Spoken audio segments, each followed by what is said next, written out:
புகைப்பிடிப்பது புற்றுநோயை உண்டாக்கும், உயிரைக் கொல்லும். மது அருந்துதல் உடல் நலத்திற்கு தீங்கு விளைவிக்கும். பாதுகாப்பாக இருப்பீர், மது அருந்திவிட்டு வாகனம் ஓட்டாதீர்.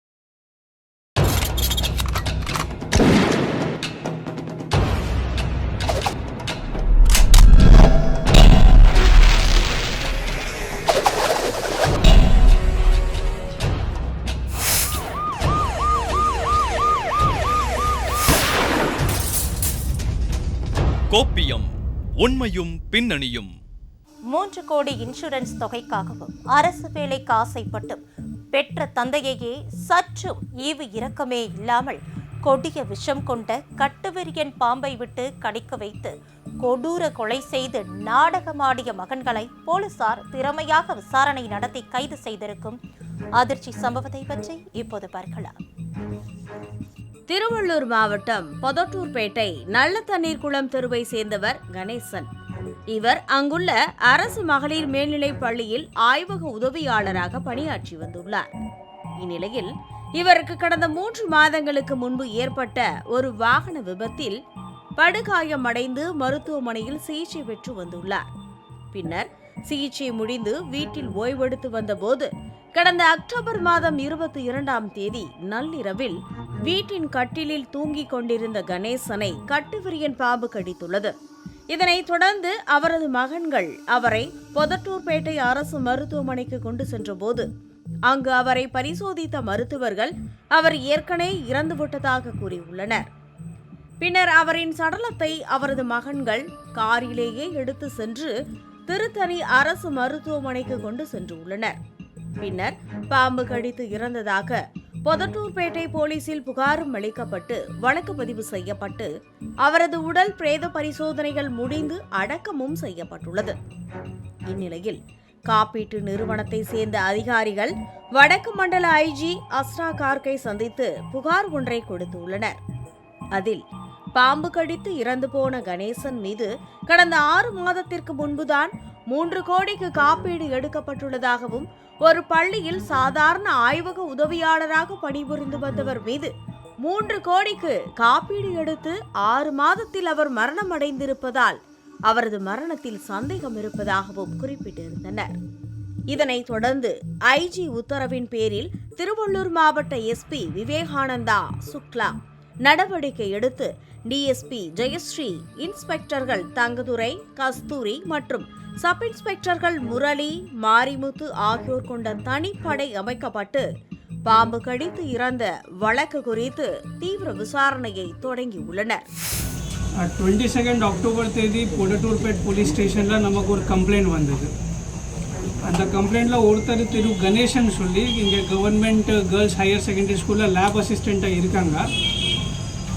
அவர் வந்து ஸ்னேக் பைட்டில் இறந்துட்டாங்க, பாம்பு கிடச்சி இறந்துட்டாங்க சொல்லி நமக்கு கம்ப்ளைண்ட் வந்தது. Case was registered. ஒரு 194 BNSS செக்ஷனில் கேஸ் ரெஜிஸ்டர் பண்ணியிருக்கோம். அது என்ன லீகல் ஃபார்மாலிட்டிஸ் இருக்குதோ, லீகல் ஆக்ஷன் என்னென்ன எடுக்கணுமோ அது இன்வெஸ்டிகேஷன் படி லோக்கல் ஸ்டேஷனில் நடவடிக்கை எடுத்தாங்க. இது விசாரிக்க நமக்கு என்ன தெரியுதுன்னா, அந்த கன்சர்ன்டு டிசீஸ்டு கிட்ட நிறைய இன்சூரன்ஸ் அவர் சப்ஸ்கிரைப் பண்ணியிருந்தாங்க. கிட்டத்தட்ட அவரோட ஃபேமிலியில் ஒரு 11 இன்சூரன்ஸ் சப்ஸ்கிரைப் பண்ணியிருந்தாங்க. அதில் 4 இன்சூரன்ஸ் இவரோட பேரில் இருந்தது. ஸோ இன்சூரன்ஸ் கம்பெனி ஆல்சோ நம்ம senior police officials respected IG north zone திரு ஆஸ்ராகர் சாருக்கு ஒரு கம்யூனிகேஷன் வச்சுனாங்க. தட் இந்த மாதிரி ஒரு கேஸில் ஒரு இறந்த நபருக்கு இத்தனை இன்சூரன்ஸ் இருக்குது, அதில் சிலவங்க சஸ்பிஷன் ரேஸ் பண்ணாங்க. ஸோ அந்த கம்யூனிகேஷன் படி நமக்கு இங்கே நடக்கக்கூடிய இன்வெஸ்டிகேஷனோட ப்ரோக்ரஸ் படி ஒரு எஸ்ஐடி கண்டக்ட் பண்ணும், ஸ்பெஷல் இன்வெஸ்டிகேஷன் டீம். ஸோ இந்த எஸ்ஐடி இந்த டெடிகேட்டடாக இந்த கேஸ் இன்வெஸ்டிகேஷன் பண்ணுறதுக்கு சரியான ஒரு புலன் விசாரணை செய்கிறதுக்காக கன்ஸ்டிடியூட் பண்ணும். லாஸ்ட் ஒரு ஃபியூ வீக்ஸாக இவங்க கண்டினியூஸ் இன்வெஸ்டிகேஷனில் மெட்டிகுலஸாக இன்வெஸ்டிகேஷன் பண்ணி நிறைய financial documents, cellphone documents and other insurance related documents analyse பண்ணி இன்னைக்கு ஒரு சில அக்யூஸ்டு பிடிச்சாங்க. அந்த அக்யூஸ்டு என்ன ஒத்துக்கிட்டாங்கன்னா, தட் ஆமாம் இது ஸ்னேக் பைட் கிடையாது, இது வந்து ஒரு கோல்டு பிளட்டட் ஒரு பிளான்டு மர்டர் கேஸ். அதில் முதல் கட்டமாக கணேசனின் மகன்களிடம் விசாரணையை தொடங்கிய போது கணேசன் பாம்பு கடித்துதான் உயிரிழந்ததை உறுதிப்படுத்தியுள்ளனர். அதில் சந்தேகமடைந்த போலீசார் மேற்கொண்டு நடத்திய புலன் விசாரணையில் பல திடுக்கிடும் விஷயங்கள் வெளிவந்தன. அதிலும் குறிப்பாக காட்டில் மட்டுமே இருக்கும் கட்டுவிரியன் பாம்பு எப்படி வீட்டிற்குள் வந்து கட்டிலில் படுத்திருந்த கணேசனின் கழுத்தில் கடித்தது என்பது பெரும் சந்தேகத்தை ஏற்படுத்தியது. இதனைத் தொடர்ந்து கணேசனின் மகன்கள் குறித்து விசாரணை மேற்கொண்டதில் இருவருக்கும் திருமணமாகி ஒரே வீட்டில் வசித்து வந்த நிலையில் இருவரும் வேலையை விடுத்து விவசாயம் செய்துள்ளனர். மேலும் இருவருக்கும் பல லட்சங்கள் கடன் இருந்த நிலையில் தந்தையின் மீது 3 கோடி பாலிசிகள் இருக்கும் நிலையில் உடல்நிலை பாதிக்கப்பட்டு கணேசன் இறந்தால் காப்பீட்டு தொகை மற்றும் அரசு வேலை கிடைக்கும் என்று திட்டமிட்டுள்ளனர். இதனால் தந்தையை கொன்று அதனால் கிடைக்கும் காப்பீட்டு பணத்தை வைத்து நிம்மதியாக வாழ்க்கை வாழலாம் என்று மகன்கள் இருவரும் திட்டமிட்டு முடிவெடுத்து யாருக்கும் சந்தேகம் வராத வகையில் பாம்பு கடித்து இறந்ததாக நம்ப வைக்க சதி திட்டம் தீட்டியுள்ளனர். இதற்காக கணேசனின் மூத்த மகன் மோகன்ராஜ், அவருடைய நண்பர்களான பாலாஜி, அவரது நண்பர் பிரசாந்த் மற்றும் அவரது மனைவியின் தந்தை தினகரன் என்பவர் மூலம் மணவூர் பகுதியில் உள்ள காட்டில் கட்டுவிரியன் பாம்பை பிடித்து வந்து வீட்டில் தூக்கத்தில் இருந்த கணேசன் கழுத்து பகுதியில் பாம்பை 3 முறை கடிக்க வைத்துள்ளனர். இதனைத் தொடர்ந்து சிறிது நேரத்தில் கணேசன் இறந்து போனதை உறுதி செய்து கட்டுவிரியன் பாம்பை அடித்து கொன்றுவிட்டு தங்களது தந்தையை பாம்பு கடித்துள்ளதாக கூறி நாடகமாடியுள்ளனர்.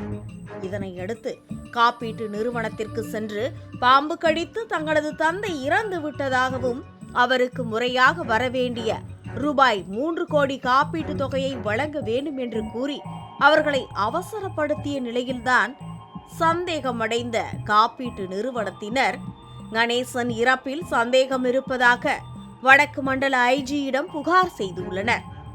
மேலும் அதிர்ச்சியை ஏற்படுத்தும் விதமாக அண்ணன் தம்பி இருவரும் கட்டுவிரியன் பாம்பு கடிக்க வைப்பதற்கு 1 வாரம் முன்பாகவே அதே ஆட்களை வைத்து நாகப்பாம்பை வைத்து முயற்சி செய்ததும் தெரிய வந்துள்ளது.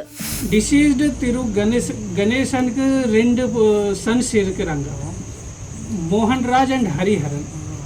அவங்க 2 பேர் அலாங் வித் அவங்களோட சில அசோசியேட்ஸ் டோட்டல் கிட்டத்தட்ட 6 பேர் சேர்த்து இந்த ஒஃபென்ஸு பண்ணுறதுக்காக ஒரு ஸ்னேக் ஏற்பாடு பண்ணி அவங்களோட சொந்த ஃபாதருக்கு கடிச்சு வச்சிட்டாங்க. அதனால அவங்களுக்கு இன்சூரன்ஸில் நிறைய லாபம் வரும்னு சொல்லி இந்த டோட்டல் பிளான் பண்ணி ஒரு ஆக்சிடென்டல் ஸ்னேக் பைட் ஆன இன்சிடெண்ட் மாதிரி கொண்டு வந்தாங்க. But due to the meticulous investigation done by the எஸ்ஐடியோட மெடிக்கல் இன்வெஸ்டிகேஷனால இது நமக்கு மர்டர்ன்னு நமக்கு தெரிஞ்சிருச்சு.